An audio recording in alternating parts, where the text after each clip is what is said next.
बिस्मिल्लाहिर्रहमानिर्रहीम।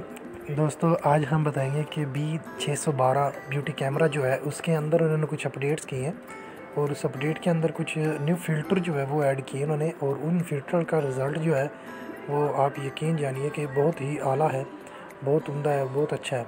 मैंने ख़ुद इसको यूज़ करके देखा है और मैं इस कैमरे को यूज़ भी करता हूँ।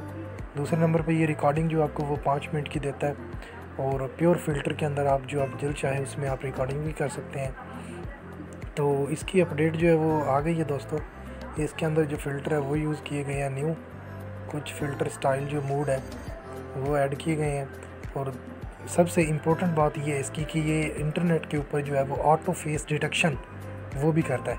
फेस जो है वो आपका ऑटो डिटेक्ट करके उसका जो रिज़ल्ट है वो इन्हांस कर देता है। समझ आ गई है दोस्तों? तो चलिए दोस्तों इसको इंस्टॉल करते हैं इसकी अपडेट को और देखते हैं कि किस तरह से इसके न्यू जो फ़िल्टर हैं वो आए हैं और क्या उनका नेम है और वो कहाँ पे मौजूद है। तो चलिए दोस्तों शुरू करते हैं।